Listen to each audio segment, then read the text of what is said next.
Fourth lesson காந்தியடிகள் தேசிய தலைவராக உருவெடுத்து மக்களை ஒன்றிணைத்தல். அந்த பாடத்தை பார்ப்போம். அறிமுகம். மோகன்தாஸ் கரம்சந்த் காந்தி 1869 கடற்கரையோர நகரான போர்பந்தரில் பிறந்தார். 1915 அவர் இந்தியா திரும்பும்போது தென்னாப்பிரிக்காவின் இனவாத அரசு விதித்த சமத்துவமில்லா நிலைமைக்கு எதிரான காந்தியடிகளின் போராட்டங்கள் ஒரு சாதனையாக இருந்தன. இந்திய தேசிய சக்திகளுக்கு உதவ வேண்டும் என்று காந்தியடிகள் உறுதியாக விரும்பினார். தென்னாப்பிரிக்காவில் இந்தியாவுக்காக முன்னர் ஆதரவு திரட்டிய போது காங்கிரஸ் தலைவருடன் அவர் தொடர்பில் இருந்ததால் காந்தியடிகளுக்கு இந்திய தலைவருடன் தொடர்பு இருந்தது. கோபாலகிருஷ்ண கோகலேவின் செயல்பாடுகள் மற்றும் கொள்கையால் ஈர்க்கப்பட்டு அவரை தனது அரசியல் குருவாக அடையாளம் கண்டார். இந்தியாவை விட்டு 20 ஆண்டுகள் வெளியே இருந்த காந்தியடிகள் கோகலேவின் அறிவுரையை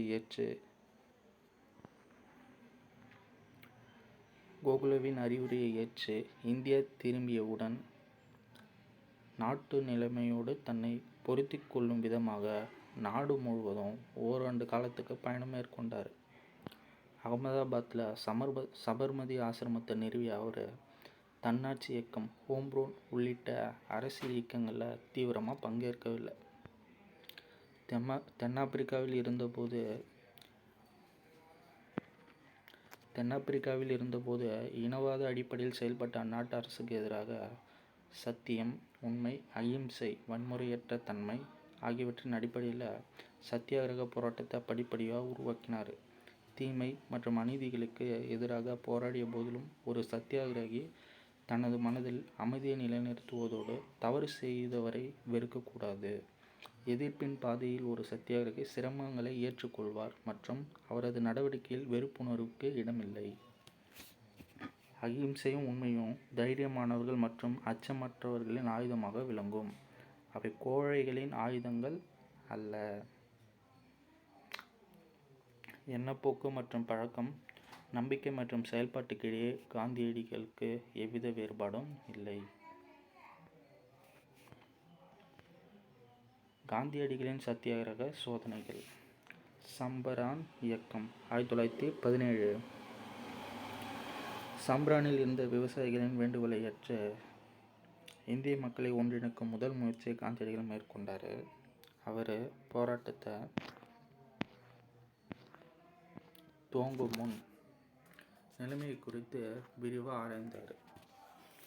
பீகாரின் சம்பரான் மாவட்டத்தில் இருந்த கருநீல சாய இண்டிகா விவசாயிகள் ஐரோப்பிய வர்த்தகர்களால் பெரிதும் ஏமாற்றப்பட்டனர். அவர்களிடம் இருந்த 3 நிலத்தில் விவசாயிகள் கருநீல சாயத்தை கட்டாயம் விளைக்க வேண்டும், அதையும் வர்த்தகர்கள் நிர்ணயிக்கும் விலைக்கே விற்க வேண்டும். இந்த கட்டமைப்பு விவசாயிகளை சுரண்டியதோடு அவர்களை வறுமையின் பிடியில் சிக்க வச்சிச்சு. ராஜேந்திர பிரசாத், மஜாருல் ஹக், ஆச்சாரியா கிருபாலனி, மகாதேவ தேசாய் போன்ற உள்ளூர் தலைவர்களுடன் காந்தியடிகள் விரிவான விசாரணை மேற்கொண்டார். உடனடியாக அந்த மாவட்டத்தை விட்டு வெளியேற வேண்டும் என்று பிரிட்டிஷ் அதிகாரிகள் காந்தியடிகளுக்கு உத்தரவிட்டனர். ஆனால் வெளியேற மறுத்த காந்தியடிகள் இந்த உத்தரவு நியாயமற்றது என்று மாவட்ட நிர்வாகத்திடம் வலியுறுத்தி உத்தரவை மீறுவதன் மூலம் ஏற்படும் விளைவுகளை சந்திக்கப் போவதாகவும் கூறினார். காந்தியடிகள் ஒரு உறுப்பினராக கொண்டு விசாரணை குழு ஒன்று அமைச்சாங்க. ஏழை விவசாயிகளின் சிரமங்கள் குறித்து குழுவிடம் எடுத்துரைத்து புரிய வைப்பதில் காந்தியடிகளுக்கு சிரமம் ஏற்படவில்லை. அந்த அறிக்கை ஏற்றுக்கொள்ளப்பட்டு அமல்படுத்தப்பட்டதில் ஐரோப்பிய வர்த்தகர்களின் கட்டுப்பாட்டில் இருந்த கருநீல சாய விவசாயிகள் மீட்கப்பட்டனர். ஐரோப்பிய வர்த்தகர்கள் படிப்படியாக சம்பரனை விட்டு வெளியேறிவிட்டனர். ஆலை தொழிலாளர்களின் வேலைநிறுத்தம் மற்றும் அகமதாபாத்தில் காந்தியடிகளின் உண்ணாவிரதம் 1918. இவ்வாறாக காந்தியடிகள் தனது முதலாவது வெற்றியை தாய்மண்ணில் பதிவு செய்தார். விவசாயியின் நிலைமையை நெருக்கமாக புரிந்து கொள்ள இந்த போராட்டம் அவருக்கு வழிவகை செய்தது. அகமதாபாத் நகர மையத்தில் பணியாளர்களுக்கான மக்களை ஒன்று திரட்டும் பணி காத்திருந்தது. துணி ஆலை பணியாளர்களுக்கும் ஆலை முதலாளிக்கும் இடையே பிரச்சனை நிலவியது. காந்தியடிகள் இரு தரப்பையும் சந்தித்து பேசினார். மிக குறைவான ஊதியம் பெற்ற பணியாளர்களின் கோரிக்கையை ஏற்க முதலாளிகள் மறுத்ததை அடுத்து 35% ஊதிய உயர்வு வேண்டும் என்று கோரி வேலை நிறுத்தத்தில் ஈடுபடுமாறு காந்தியடிகள் அவர்களுக்கு அறிவுரை வழங்கினார். தொழிலாளர்களுக்கு ஊக்கம் தரும் வகையில் அவர் உண்ணாவிரத போராட்டத்தில் இறங்கினார். தொழிலாளர்களின் வேலை நிறுத்தமும் காந்தியடிகளின் உண்ணாவிரதமும் இறுதியில் தொழிலாளர்களின் கோரிக்கையை ஏற்க வேண்டிய நிலைக்கு ஆலை முதலாளிகளை நிர்பந்தித்தது.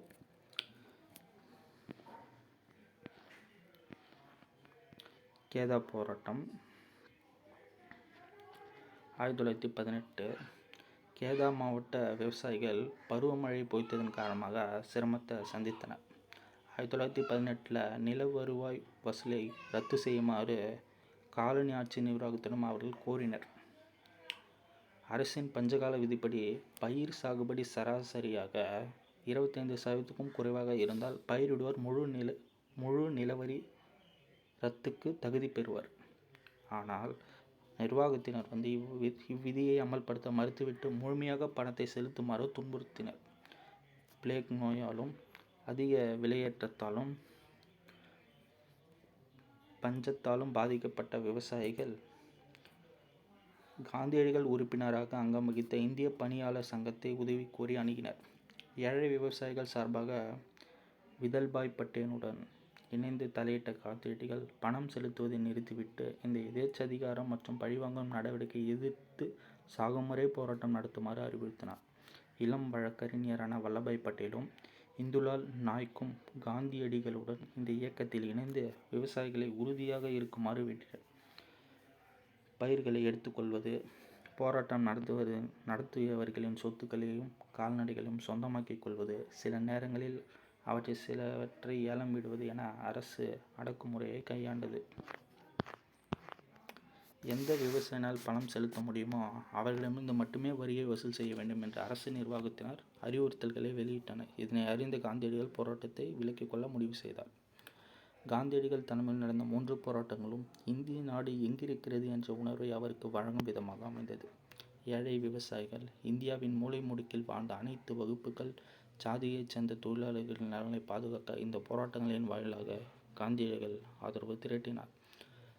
காலனி ஆதிக்கவாத இந்தியாவை சேர்ந்த சுரண்டல்காரர்கள் இருதரப்பையும் எதிர்கொண்ட அவர் இருதரப்பிலும் பேச்சுக்களை நடத்தினார்.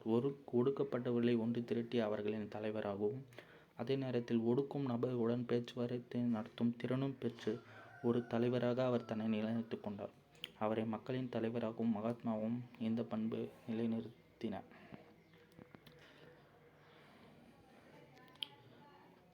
பல்வேறு ஜாதி, பிரதேசங்கள், மதங்கள்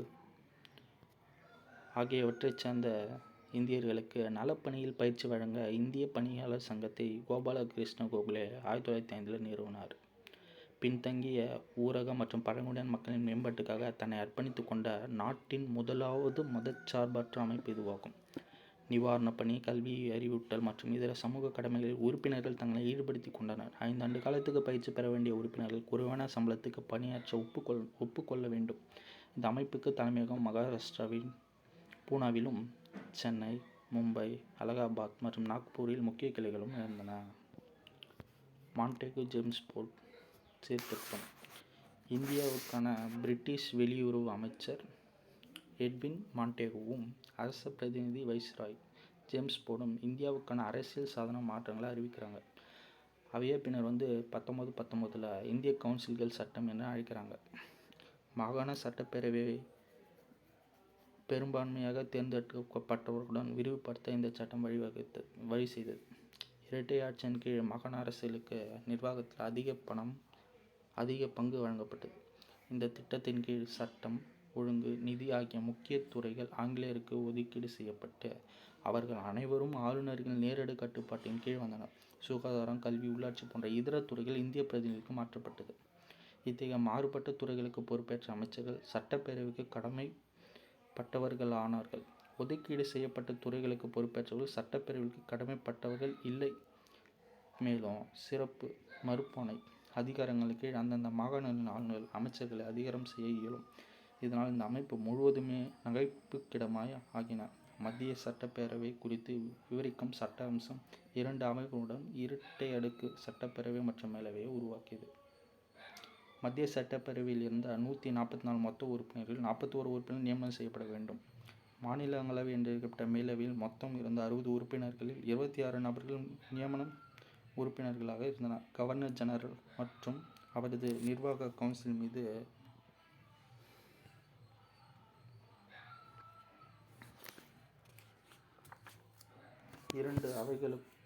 இரண்டு அவைகளுக்கும் எந்த கட்டுப்பாடும் இல்லை. ஆனால் மாகாண அரசு மீது மத்திய அரசுக்கு முழு கட்டுப்பாடும் இருந்தது. இதன் விளைவாக ஐரோப்பிய ஆங்கில அதிகாரிகளின் கைகளில் அதிகாரம் குவிந்திருந்தது. வாக்களிக்கும் உரிமையும் தொடர்ந்து கட்டுப்பாடுகளை கொண்டிருந்தது. பிரிட்டன் போர் முயற்சிகளுக்கு நிபந்தனையற்ற ஆதரவு கொடுத்த இந்தியாவின் பொது நலன் மீது அக்கறை கொண்ட மக்கள் இன்னும் நிறைய எதிர்பார்த்தனர். இந்த திட்டம் 1918 ஆண்டு அறிவிக்கப்பட்ட போது இந்தியா முழுவதும் விமர்சனத்துக்குள்ளானது. 1918 ஆண்டு ஆகஸ்ட் மாதம் பம்பாயில் நடந்த இந்திய தேசிய காங்கிரசின் சிறப்பு அமர்வில் இந்த திட்டம் பற்றி விவாதிக்கப்பட்டது. இந்த திட்டம் ஏமாற்றத்தையும் அதிருப்தியையும் அளிப்பதாக காங்கிரஸ் தெரிவித்தது. பொது கருத்தை உருவாக்குவதில் தாங்கள் வழக்கமாக பின்பற்றிய ஆசை காட்டி மோசம் செய்யும் கொள்கையை காலனி ஆதிக்க அரசு பின்பற்றியது. சீர்திருத்தங்களை முயன்று அதற்காக உழைக்க வேண்டும் என்று கூறிய மிதவாத தாராள கொள்கையுடைய அரசியல் தலைவர்களின் குழு ஒன்று செயல்பட்டது. சுரேந்திரநாத் பானர்ஜி தலைமையிலான இந்த குழு பெரும்பான்மை கருத்தை எதிர்த்ததோடு இந்திய லிபரல் தாராளமய கூட்டமைப்பு என்ற பெயரில் தனது சொந்த கட்சியை தொடங்க காங்கிரசுக்கு வழி அமைத்தது.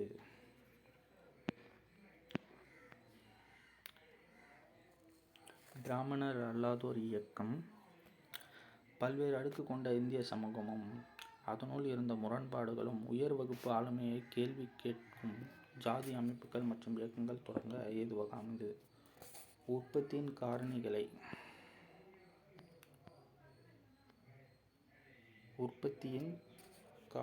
காரணிகளை மேல் வர்க்கத்தினர் கட்டுப்படுத்திய நிலையில் வாழ்வாதாரத்தை நடுத்தர மற்றும் ஒடுக்கப்பட்டோர் சார்ந்திருந்தனர். 19ஆம் நூற்றாண்டின் சமூக சமய சீர்திருத்த இயக்கங்களை ஆழ்மைப்படுத்திய மற்றும் இணைந்து செயல்பட தாராளமயமாக்கலும் மனிதாபிமானம் சமூகத்தை பாதித்ததோடு அதனை சற்று திருப்பி போட்டது. 19ஆம் நூற்றாண்டின் கடைசி 25 ஆண்டுகளில் இந்த விழிப்புணர்வுக்கான அறிகுறிகள் ஏற்கனவே தென்பட ஆரம்பித்துவிட்டன.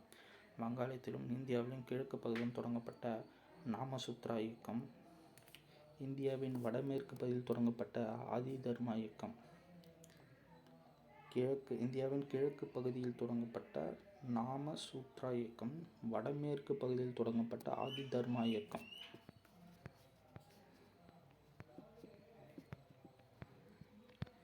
மேற்கு இந்தியாவில் சத்ய சோத இயக்கம் மற்றும் தென்னிந்தியாவின் திராவிட இயக்கங்கள் இந்த நூற்றாண்டின் திருப்பத்தில் தங்கள் குரல்களை எழுப்பின. பிராமணர் அல்லாத தலைவர்களால் நடத்தப்பட்ட இந்த இயக்கங்கள் பிராமணர்கள் மற்றும் இதர உயர் வகுப்பினரின் மேன்மை குறித்து கேள்வி எழுப்பின. 1972 ஜோதிராவ் பூலேவின் புத்தகம் குலாம்கிரி என்ற தலைப்பில் முதலில் வெளிவந்தது. அவரது அமைப்பு சத்ய சோத சமாஜ் பிராமணியத்தின் கொடுங்கோல் மற்றும் சுரண்டல் ஆகியவற்றிலிருந்து ஒடுக்கப்பட்ட ஜாதியினை விடுவிப்பதற்காக அவசியத்தை அடிக்கோடிட்டு காட்டியது. காலனித்துவ நிர்வாகிகள் மற்றும் கல்வி நிறுவனங்கள் ஆகியவை மறைமுகமாக இப்போக்கை ஊக்குவித்தன. காலனித்துவ காலத்தில் இந்நாட்டு மக்களுக்கான அறிமுகப்படுத்தப்பட்ட அனைத்து புதிய வாய்ப்புகளிலும் பிராமணிய ஆதிக்கம் அதிகரிக்க தொடங்கிய போது காலனிய அரசாங்கம் 10 ஆண்டு மக்கள் தொகை கணக்கெடுப்பு அறிக்கையை வெளியிடத் தொடங்கியது. இந்த அறிக்கையில் ஜாதிகள் வகைப்படுத்தப்பட்டன. உள்ளூர் பொது கருத்திகளினால் அங்கீகரிக்கப்பட்ட சமூக முன்னுரிமை அடிப்படையில் ஜாதிகளை வகைப்படுத்தி மக்கள் தொகை கணக்கெடுப்பு குறிப்பிட்ட போது ஜாதிகளுக்கிடையே மோதல்கள் எழுந்தன.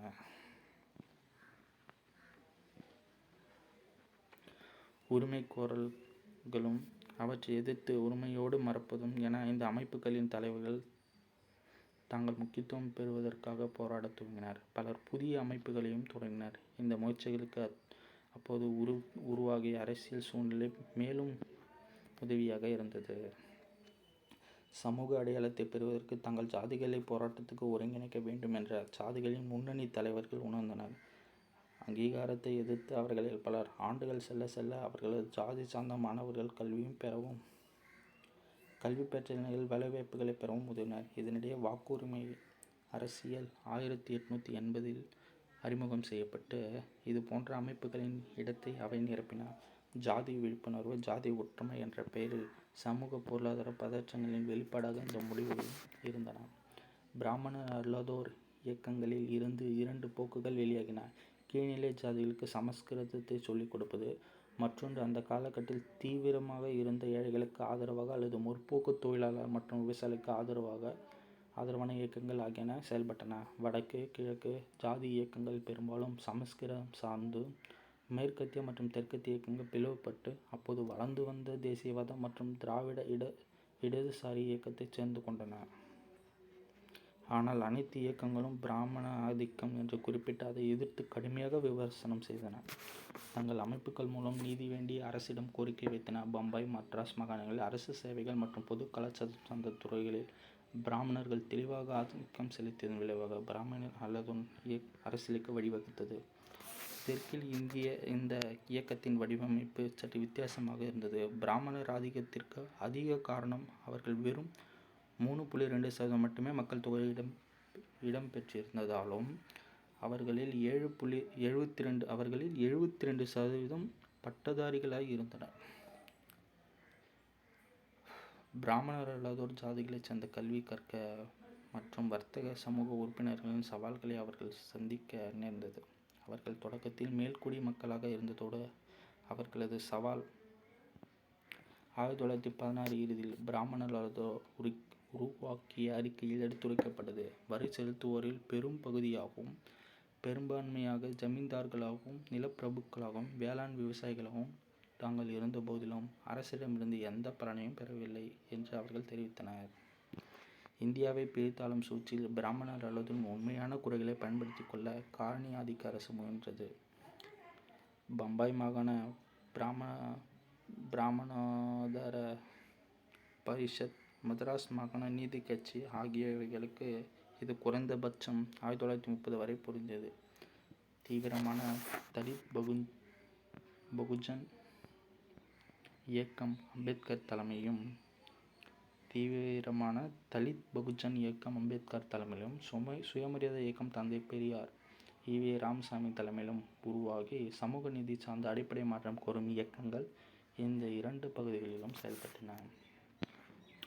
இந்தியாவின் கீழ்த்தட்டு மக்கள் விழிப்புணர்வு பெற்ற தேசியவாதிகளால் கூறிய தாராளமய ஜனநாயக கருத்துக்களை அறிந்து கொள்ள முடியவில்லை. இந்த திருப்பங்களை தேசியவாதிகளின் ஒரு குழுவினர் முற்றிலுமாக நிராகரித்த நிலையில் அவர்களின் பெரும்பான்மையோர், குறிப்பாக அடிப்படை மாற்றம் விழைவோர் தீவிரத்தன்மையுடன் இந்த இயக்கத்தை எதிர்த்தனர். பிரிட்டிஷார், தேச விரோத சக்திகள் போன்றவற்றுக்கு கைத்தடி என்று இந்த இயக்கங்களை சிலர் குறிப்பிட்டனர். காலனி அரசுக்கு எதிராக பூர்வாங்க தேசியவாத தலைவர்கள் எந்த மாதிரியான உத்தியை பயன்படுத்தினார்களோ அதே மாதிரியான உத்தியை பிராமணர் அல்லாத இயக்கத்தின் பூர்வாங்க தலைவர்களும் பின்பற்றத் தொடங்கினர்.